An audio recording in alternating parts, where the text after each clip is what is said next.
लिंग पुराण में 7 गलतियां बताई है कंगाल होने की। ये गलती अगर आपने भी करी है तो जिंदगी में कितना भी पुण्य करोगे उसका फल नहीं है। आज की कथा को लिखकर रखना, शायद तुम्हारी जिंदगी संवर जाए। लिंग पुराण में 7 गलतियां बताई है व्यक्ति को बर्बाद होने की। पहली गलती है, उसमें से अगर आप स्वीकार कर रहे हैं ये गलती तो समझ लो कि गलती आपने करी है। गंगा जल तो बुलवाया टैंकर भरकर, 21,000 बेलपत्र भी समर्पित कर रहे हो। आप मंदिर के अंदर बैठ गए, दर्शन करने वाला आता रहा, किसी को अंदर प्रवेश नहीं दिया। आप गंगा जल चढ़ाते रहे, आप बेलपत्र चढ़ाते रहे, आप स्वयं पूजन करते रहे, और दूसरा व्यक्ति ना जाने किस भाव से, किस रूप में आकर भगवान की सेवा करना चाहता था। पंडित जी ने आपके चक्कर में उसको जल नहीं चढ़ाने दिया, पंडित जी ने आपके चक्कर में उसको बेलपत्र नहीं चढ़ाने दिया। पहली गलती यह हो गई कि भगवान के भक्त को भगवान से दूर कर दिया गया। अब उठा लो श्रीमद् भागवत कथा। 2 देवताओं ने गलती करी थी। एक ब्रह्मा जी ने गलती करी थी कि गाय बछड़ों का हरण कर लिया था। 1 वर्ष होने में 1 दिन था तब ब्रह्मा जी ने गाय बछड़े वापस दिए थे। दूसरी गलती इंद्र ने करी थी, जल वृष्टि करी तब भगवान कृष्ण को गोवर्धन पर्वत उठाना पड़ा। दोनों देवताओं ने गलती करी, पर भगवान कृष्ण ने इंद्र को क्षमा कर दिया पर ब्रह्मा को क्षमा नहीं करा। क्यों नहीं करा? क्योंकि इंद्र को क्षमा इसलिए करा क्योंकि इंद्र ने जब जलवृष्टि करी तो सारे ब्रजवासियों को भगवान के चरणों में लाकर छोड़ दिया। सारे ब्रजवासी गोवर्धन पर्वत के नीचे आकर बैठ गए, भगवान के चरणों में आ गए। और ब्रह्मा ने जो गलती करी वो ऐसी गलती करी कि भगवान से गाय और बछड़ों को दूर कर दिया। जो भगवान से भगत को दूर कर दे उसको शंकर कभी क्षमा नहीं कर सकता। इसलिए बर्बादी का पहला कारण आप भक्त और भगवान में दूरी बना दी। दूसरा कारण, भगवान की जब पूजन कर रहे हो, 21,000 बेलपत्र चढ़ा रहे हो, गंगा का जल चढ़ा रहे हो, चंदन चढ़ा रहे हो, अबीर चढ़ा रहे हो, गुलाल चढ़ा रहे हो, तो तुम्हारे भीतर ये अहंकार, जब तुम पूजन करके उठो तो उठते समय तुम्हारे भीतर अभिमान नहीं होना चाहिए कि मैंने जो अनुष्ठान करा उसके बराबर कोई नहीं कर सकता। तीसरा कारण कहा कि भगवान की सेवा तो आप कर रहे हो, भगवान की चाकरी में तो आप लगे हो, भगवान की आराधना भी कर रहे हो, दिया भी लगा रहे हो, धूप बत्ती भी लगा रहे हो, स्नान भी करा रहे हो, पंचामृत स्नान भी करा रहे हो, सारी पूजन अर्चना सब तुम कर रहे हो। पर हो सकता है इस पूजन अर्चना में आप केवल 3 घंटा पूजन करते हो और बाकी के समय किसी न किसी की जीवात्मा को दुख पहुंचा रहे हो। एक कथा में एक बात कही थी कि भले मंदिर में दिया मत लगाओ, भले मंदिर में जाकर धूप बत्ती मत जलाओ, भले मंदिर में जाकर भोग मत लगाओ, भले मंदिर में जाकर जल मत चढ़ाओ, कुछ मत करो, भले भगवान को नए कपड़े मत पहनाओ, भले तुम्हारी मर्जी पड़े भगवान को भोग मत लगाओ, पर शास्त्र कहता है कुछ मत करो, पर एक काम जरूर करना कि किसी के चेहरे पर प्रसन्नता ला देना तो मंदिर में दिया जलाने के बराबर होगा। किसी के चेहरे पर चमक ला देना, प्रसन्नता ला देना तो अगरबत्ती लगाने के बराबर होगा। किसी गरीबड़े के, किसी दुखी के चेहरे पर अगर तुमने प्रसन्नता ला दी तो वो भगवान को कपड़े पहनाने के बराबर होगा। मालूम पड़े तुम मंदिर में पूरी सब्जी बांटो, मंदिर में भोजन कराओ, मंदिर में सारा पकवान चढ़ाओ, और कोई तुम्हारे कारण अगर दुखी है तो तुम्हें वो सुख का भान नहीं हो सकता। तीसरा कारण है हमारा, वो सुख नहीं पी सकता। चौथा कारण है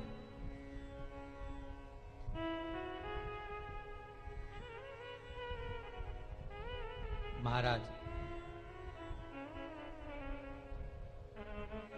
जिस मंत्र को पढ़ा जा रहा है,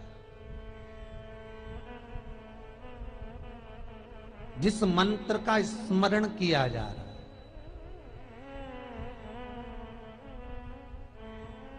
जिस भगवान की माला को हम जप रहे हैं, हम पाठ कर रहे हैं, उसमें त्रुटि। उठा लीजिए दुर्गा सप्तशती। दुर्गा सप्तशती का हिंदी अनुवाद में एक थोड़ा सा दृष्टांत दिया है, आपको मालूम होगा।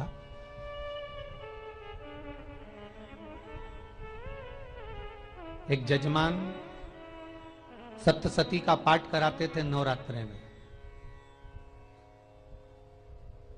नवरात्रे पूरे होते थे और उनकी पत्नी मर जाती थी। सप्तशती के अंदर लिखा है, बहुत ध्यान से सुनिएगा। दुर्गा सप्तशती का पाठ कराते थे और पत्नी नवरात्रे के बाद 4 महीना 3 महीने के बाद मर जाती थी। बहुत दुखी था सेठ। एक शादी करी, दूसरी करी, तीसरी करी, चौथी करी, चौथी पत्नी भी मर गई। बहुत दुख हुआ। आज वो गुरुजी के पास चले गया, गुरुदेव, गुरुजी, गुरुदेव, गुरुदेव। गुरुजी बोले क्या हो गया? सेठ जी बहुत दिनों के बाद आ रहे हो, क्या बात है गुरुदेव? मेरे को एक बात समझ में नहीं आती कि मैं नवरात्रे में सप्तशती का पाठ कराता हूं, देवी जी का यज्ञ करवाता हूं, माता रानी को चूनर पहनाता हूं, उनको सुंदर बिछुड़ी, पायल, चुनरी सब पहनाता हूं, कन्याओं का भोजन करवाता हूं, भंडारा करवाता हूं, जवारे बोता हूं, अखंड ज्योत लगाता हूं, पर नवरात्रि जैसी पूरी होती है उसके 2 महीने 3 महीने बाद मेरी पत्नी क्यों मर जाती है? 4 पत्नियां मेरी मर चुकी हैं, 5वीं मैंने शादी करी है। गुरुदेव आप कृपा करिएगा, कुछ तो बता दीजिए, कुछ करुणा कर दीजिए। गुरुजी बोले जब तू सब कुछ अच्छा कर रहा है, जोत भी जला रहा है, कन्या भोज भी करा रहा है, चुनरी भी चढ़ा रहा है, भंडारा भी कर रहा है, जोत भी लगा रहा है, जवारे भी बो रहा है, माता रानी की सेवा भी कर रहा है, अखंड रात्रि व्रत कर रहा है, सब कुछ तूने करा, यज्ञ भी करा, फिर तेरी पत्नी क्यों मर सकती है? ऐसा हो ही नहीं सकता। नहीं गुरुदेव, मेरी 5वीं शादी है गुरुदेव, अब की बार आप कृपा करिए। गुरुजी ने कहा तेरे पंडित जी को अनुष्ठान पर बुला, मैं कमरे में बैठकर सुनूंगा सप्तशती का पाठ, तब मैं ध्यान करूंगा। गुरुजी अंदर के कमरे में जाकर बैठ गए, ब्राह्मण पाठ करना प्रारंभ करा और ब्राह्मण ने पाठ करना प्रारंभ करा। उसमें एक शब्द आ गया, भारयंतु बक्षंतु, भारयंतु बक्षंतु। उसमें बोलना था भय पीड़ा को, हे जगत जननी तू भक्षण कर जा, पर ब्राह्मण बोलता था भार्या तू भक्षण तू, मेरी पत्नी को, मेरी भार्या को तू भक्षण कर दे। पंडित जी जैसे ही बोले गुरुजी बाहर निकल कर आ गए। पंडित जी को रोका, रुकिए गुरुदेव, आप हर साल अनुष्ठान कर रहे हो जजमान के यहाँ और बोल देते हो भार्यंतु भक्षंतु, हे देवी तू मेरी पत्नी को खा जा, तो माँ हर बार उस पत्नी को निगल जाती है। निवेदन है, शब्द सुधार लीजिए, शब्द ठीक है। चौथा कारण है कि आप जो पाठ कर रहे हो, आप जो पूजन कर रहे हो, आप जो अनुष्ठान कर रहे हो, उसमें कुछ ना कुछ गलती जरूर हो रही है। ये चौथा कारण है।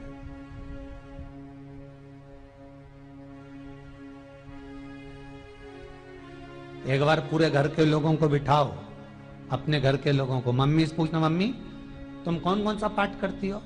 एक बार मम्मी से पूछना। फिर एक बार पापा से पूछना, पापा आप कौन कौन सा पाठ करते हैं सुबह? फिर बहू से पूछना, भाभी आप कौन कौन सा पाठ करती हो? फिर छोटी दुल्हन से पूछना, छोटी दुल्हन तुम कौन कौन सा पाठ करती हो? भैया आप कौन कौन सा पाठ करते हो? आप कौन कौन सा पाठ करते हो? पूछना। जब घर के अंदर बड़ी बहू अलग तरह का पाठ कर रही है, छोटी बहू अलग तरह का पाठ कर रही है, मंजली बहू अलग तरह का पाठ कर रही है, माँ अलग तरह का पाठ कर रही है, पति अलग तरह का पाठ कर रहा है, तो उसका जो प्रभाव है, कौन सी चीज कहां टकरा रही है, जिसके कारण घर में रोग इतना है कि कोई सही होने वाला ही नहीं है। अब तुम कहो कि सीवर वाले गुरुजी ने उपाय बताया, हमने बहुत करा, पर सही क्यों? तो सही क्यों नहीं हो रहा है? उसका कारण है या तो बड़ी बहू जो पाठ कर रही, या सास जो पाठ कर रही, या पति जो पाठ कर रहा है, नाते जो भी उस घर के अंदर रहकर जो पाठ अर्चना कर रहा है, उसमें जरूर कुछ ना कुछ ऐसा हो रहा है जिसके कारण वो काम नहीं कर पा रहे। उसमें कुछ ना कुछ गलती हो रही है जिसको तुम समझ नहीं पा रहे, जिसको तुम अपने आप को बहुत विचार करते हो कि मेरे बराबर कोई नहीं कर सकता, मैं शंकर की भगत, मैं राम की भगत, मैं कृष्ण की भगत, मैं जो करती हूँ बहुत अच्छा करती हूँ, मैंने जो किया बहुत अच्छा करा। पर हो सकता है उसी कारण आपको दुख झेलना पड़ रहा,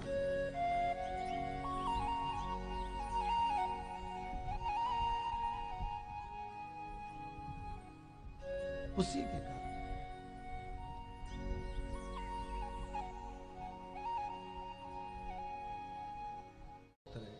महाराज, हमने जो दान किया, हमने जो पुण्य किया, हमने जो सत्कर्म किया, वो किस जगह पर लगा? पांचवा सूत्र,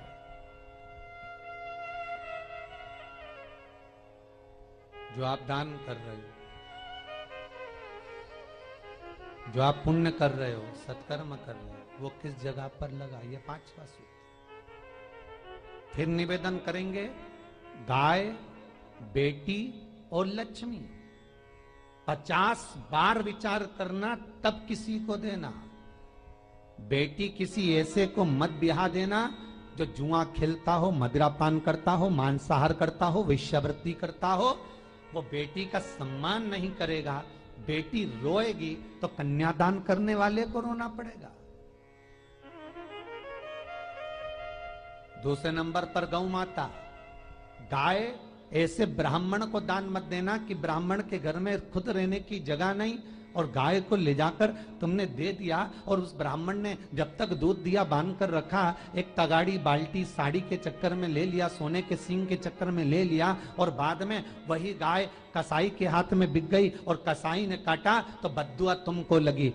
बेटी, गाय और लक्ष्मी, पैसा भी किसी ऐसे भिखारी के कटोरे में मत दान देना कि जिसने ले जाकर मदिरापान में लगा दिया, जुए में लगा दिया, वैश्यावृत्ति में लगा दिया। अगर जिस भिखारी के कटोरे में पैसा दिया उसने शाम को ले जाकर मदिरापान में, जुए में लगा दिया, तो लक्ष्मी रोती है कि तूने मुझे गलत जगह पर दिया है, इसलिए अब तुझे रोना पड़ेगा। तब व्यक्ति को रोना पड़ता है, फिर व्यक्ति रोता है। गाय, बेटी और लक्ष्मी 50 बार विचार करो, क्या सही जगह पर दे रहे हो? और अच्छी जगह पर दोगे तो संपदा भी बढ़ती है, सुख आता है। अगर बेटी सुखी रहेगी तो मायके के लोग सुखी रहेंगे, गौ माता सुखी रहेगी तो संसार सुखी रहेगा। और आपने जो धन दिया, आपने जो पैसा दिया किसी भिखारी के कटोरे में, अगर उसने गलत जगह पर लगाया तो रोना तुमको पड़ेगा। किसी आजकल के भिक्षुकों को अगर रोटी दे दो तो लेते ही नहीं, आटा दो तो नहीं लेते।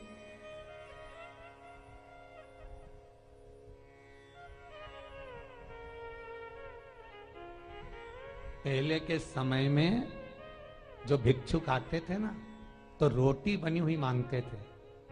बूढ़ी बूढ़ी माताएं जानती होंगी, चिमटा बजाकर, घुंघरू बजाकर कहते थे भोजन, तो 2 रोटी निकाल कर दे दी जाती थी घर से। लो बाबा, तो माता इतना प्रेम रखती थी, केवल रोटी नहीं देती थी, बाबा बैठो हम सब्जी लाकर देते। इतना प्रेम था बुजुर्ग माताओं का, बैठो।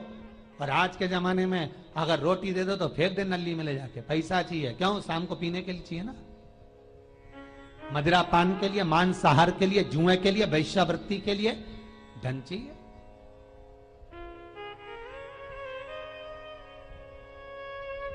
भोपाल के और इंदौर के, इंदौर का राजवाड़ा चौराया और भोपाल का लाल घाटी चौराया, इन दोनों चौराहे पर इतने से बच्चे लोग भीख मांगते हैं और उनकी माताएं और उनके पिता रोड के किनारे पर चिलम लगाते बैठे रहते हैं, पांव लंबे करके पड़े हैं और ये कमा कमा के उनको दे रहे हैं। और धन्य हैं ऐसे लोग जो उनको दान भी दे देते हैं। जिसको जरूरत है उस तक कुछ नहीं पहुंचता। अभी भी 4-6 महीने लॉकडाउन चला, जिसको जरूरत थी एक रोटी की उस तक कुछ नहीं पहुंचा, और जिसके पास में पहले से भरा हुआ था उसने और ले जाके भर लिया। जिसको जरूरत थी उस तक नहीं पहुंचा। अभी ठंड आ रही है, बहुत सारी संस्थाएं कंबल बांटेगी, रेलवे स्टेशन पे लोगों को कम्बल उड़ा रहे हैं, कोई सो रहा है जमीन पर उसको कम्बल उड़ा रहा है, बस स्टैंड पे चले गए कोई रोड पे सो रहा है कम्बल उड़ा रहा है, तो इतना बड़ा नाम चलेगा कि उनने कम्बल उड़ाए, कम्बल उड़ाए, कम्बल उड़ाए। और वो कम्बल जिसको उड़ाया वो दूसरे दिन जाकर कपड़े की दुकान पर बेच के आ गया, 200 रुपए लिया है, रात को पीकर फिर सो गया, क्योंकि फिर कहीं कहाँ आएगा, फिर उड़ा के चले जाएगा, क्योंकि इन्होंने तो ये करके रखा है कि नाम कमाना है तो कम्बल उड़ाए जाओ। जिसको जरूरत है वहां तक सामान नहीं पहुंचता भाई, जिसको जरूरत है वहां तक सामग्री नहीं पहुंचती भाई। आपने दिया और उन्होंने ले जाकर बेच दिया, और फिर सोचते हो कि मैंने तो पुण्य करा है। कई लोग कहते हैं मैंने दान करा, मेरे को इतना फल मिलेगा। काहे का दान करा? ऊपर तो जा, यमराज के डंडे पड़ेंगे।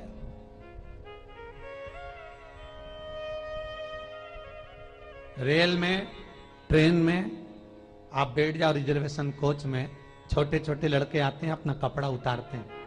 सही बोलना रे भाई, जितने लोग टीवी पर कथा सुन रहे हो, छोटे छोटे बच्चे अपना कपड़ा उतारेंगे और पोछा लगाएंगे रेल की बोगी में। जब गवर्नमेंट ने स्वीपर रख रखे हैं तो तुम्हें अंदर आने का किसने कहा? कौन ने कहा कि तुम अपना कपड़ा उतार के पोछा लगाओ? और वो अपने शरीर का कपड़ा उतार कर पोछा लगाता है, आपके आगे हाथ फैलाता है, आप एक एक दो दो रुपए दे देते हो, वो अगले स्टेशन पर उतरता है, कोई सूंघने की सामग्री लेता है, सूंघ सूंघ के वो बर्बाद हो जाता है और कहीं कूद कर मर जाता है। उसके मरने में 1 रुपया तुम्हारा भी लगा है, इसलिए नरक तुमको भी भोगना पड़ेगा, क्योंकि उसके मरने में तुमने हेल्प करी है।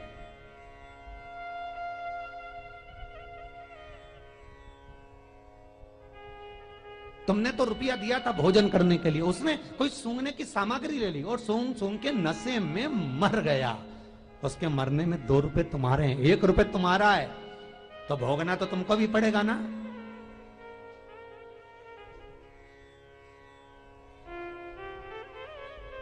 कहीं अच्छी जगह लगाओ, सत्कर्म की ओर लगाओ, तो सुख का आनंद कुछ और ही होगा, सुख का आनंद कुछ और ही प्राप्त होगा। हमारा धर्म, हमारा पुण्य, हमारा सत्कर्म। 5वां कारण अपनी पुस्तिका में लिखकर रखना, तुम्हारे दुख का 5वां कारण क्या है? क्यों तुम करोड़पति से रोड़पति बन गए? तुम्हारे यहां पर 4-4, 5-5 गाड़ी थी, खूब वैभव था, खूब धन था, फैक्ट्रियां चल रही थी, सत्ताएं चल रही थी, खूब सत्ताएं थी, खूब वैभव था, खूब धन था, पर कुछ भी नहीं, सब धरा की धरा रह गए सारा, कोई वैभव बचा ही नहीं। बड़े भावपूर्ण भगत वो कहे, गुरुजी हम बड़े दुखी हैं, बड़े कष्ट में। हमने कहा कष्ट का कारण कुछ ना कुछ जरूर होगा, दुख का कारण जरूर कुछ ना कुछ होता है। कहने लगे गुरुजी हमारी तो जीनिंग चलती थी, खूब फैक्ट्रियां चलती थी, इतना जीनिंग फैक्ट्रियां थी, इतना चलता था,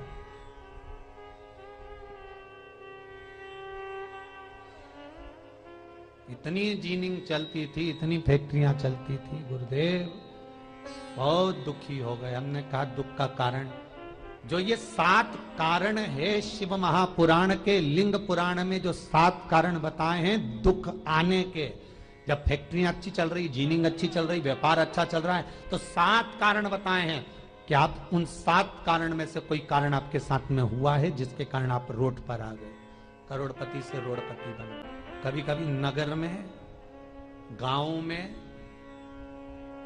सभी का व्यापार एक साथ समाप्त हो जाता है। कभी कभी गांव में, नगर में सबका व्यापार एक साथ समाप्त हो जाता है, सबका व्यापार एक साथ ही खल्लास हो जाता है, समाप्त, सभी कर्जे में हो जाते हैं। तो समझ लेना कि उस गांव के खेड़े का देव महादेव, उस गांव का खेड़ापति भगवान शंकर, उस गांव का शिव जरूर रुष्ट हुआ है, जरूर रुष्ट हुआ। उसको मनाने का प्रयास करो, जिससे अपनी नगर, अपना गांव फिर उन्नति की सीढ़ी पर चढ़ जाए। 5वां कारण मंत्र जाप, अर्थात तुम्हारा फिर निवेदन, गाय, बेटी और लक्ष्मी 50 बार विचार करना, तब देना, नहीं तो मत दे,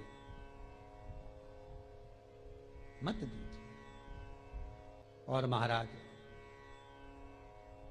भगवान शिव की कथा का छठा कारण बता, हमारे दुख का कारण छठा कारण।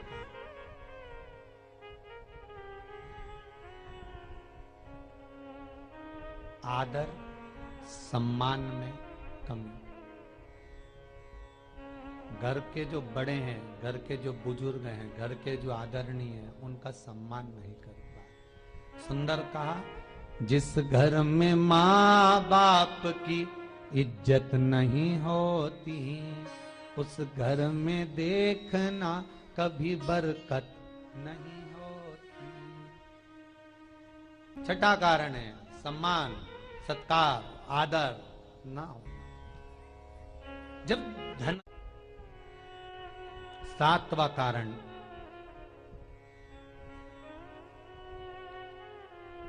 ये अंतिम कारण है। जितने लोग कर्जे में, लदालू में, जितने लोग दुखी हैं, जितने लोग तकलीफ में, आज की कथा को बहुत दिल से सुनना, अपनी गलती को जरूर छांटना। मुझे विश्वास है मेरा भोलेनाथ, आप अगर गलती को स्वीकार कर लोगे तो शंकर वापिस आपको करोड़पति बना देगा, लखपति बना देगा। शंकर आपके भंडार फिर भर देगा। 7 कारण में से अपनी गलती को जरूर छांटना। साहब की आपने गलती कौन सी करी, और अपनी गलती को छाट ले, यही सबसे बड़ी बात है ना। लोग सुनने के बाद भी नहीं छाटेंगे। नहीं, मैंने तो कुछ करा ही नहीं, मैं तो कुछ कर ही नहीं, बस मैं ही तो है। हरी जगदम्बा, वो मैं ही फंसा है बीच में।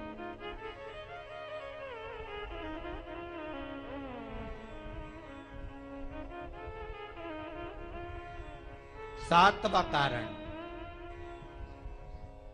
महाराज, किसी का बेकार धन हमारे घर में आ जाए। एक कथा बहुत सुंदर है। एक गांव में एक व्यक्ति रहता था, खूब अच्छी कमाई करता था। पत्नी ने कहा, तुम्हारे पास कमाई अच्छी हो रही है, तो ये पैसा तो कोई चुरा के ले गया तो पति बोला, क्या करना चाहिए? तो एक काम करता हूं, बाजार से कोड़ियां खरीद लेता हूं। कोड़ियां जानते हो, वो ऐसे बच्चे लोग खेलते हैं, कोड़ी खरीद लाता हूं। अब गांव का व्यक्ति रोज कोड़ियां खरीद के लाए। उनके यहाँ बोरे पे बोरे भरा गए, बारदान पर बारदान भरा गए, पूरा कमरा कोड़ियों से भरा गया। एक दिन राजा बीमार पड़ गया। राजा बीमार पड़ा तो राजा को वेदों ने, डॉक्टरों ने कह दिया, इसका एक ही इलाज है, कोड़ियां लाई जाए, कोड़ियों को जलाकर राख बनाई जाए, वो राख राजा के शरीर पर मली जाए। राजा के शरीर पर जब राख को मलेंगे तो राजा ठीक हो जाएगा। राजा ने अपने दूतों से कहा, जाओ नगर में कोड़ियां देखो। राजभवन में देखा तो कोड़ी नहीं थी, बाजार में देखा तो कोड़ी नहीं थी, सारा मार्केट घूम लिया, चारों तरफ के राज्य देख लिए, कोड़ी नहीं मिली। राजा ने दूतों से पूछा, बात क्या है? दूतों ने बाजार वालों से पूछा, भैया कोड़ियां क्यों नहीं है? तो बाजार के व्यापारी बोले, महाराज सुबेरे सुबेरे एक गांव का व्यक्ति आता है, सारी कोड़ियां खरीद कर ले जाता। सारी कोड़ियां? हाँ। उसका पता दो। दुकान वालों ने पता दिया, वो वहां पहुंच गया, उसको डराया। राजा के दूतों ने, तेरे पास कोड़ियां हैं? हाँ, पर मैंने अपने पैसे से खरीदी है, फ्री की नहीं है, खूब खर्चा कर कर मैंने कोड़ियां जोड़ी हैं। राजा बीमार पड़ा है, कोड़ियां ला के दे। उसने मना करा, दूतों ने डराया, ठीक है लो। उन्होंने बारदान खोल लिया, झोला खोल लिया, बैग खोल लिया। राजा के दूतों ने बैग खोला। वो गांव का व्यक्ति एक थाली में कोड़ियां लाता, उस पर हाथ फेरता और झोले में डालता जाता, फिर भर कर लाता, फिर हाथ फेरता, फिर झोले में डालता। राजा के दूतों ने कहा, एक बार में पूरा बारदान उठाकर क्यों नहीं दे देता? ये बार बार हाथ क्यों फेर रहा है? वो गांव का व्यक्ति बोला, महाराज मैं कोड़ियों को थाली में भरकर हाथ इसलिए फेर रहा हूं, इन कोड़ियों में से मैं वो एक कोड़ी ढूंढ रहा हूं कि ऐसी कौन सी कोड़ी मेरी इन कोड़ियों में आकर मिल गई जो मेरी इतनी सारी कोड़ियों को लेकर जा रही है।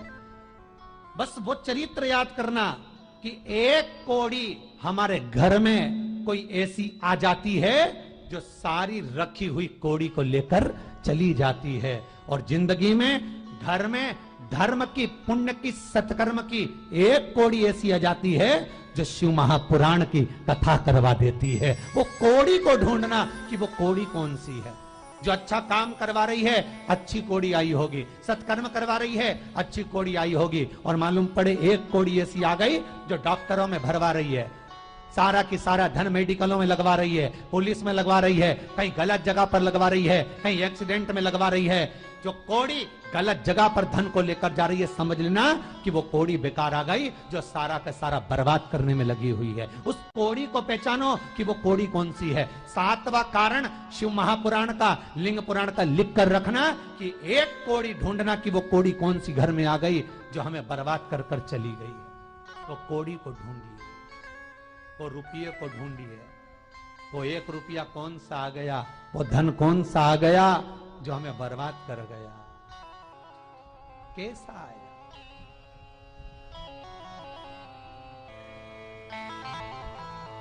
धन कौन सा आ गया ऐसा जो हमें बर्बाद कर दे।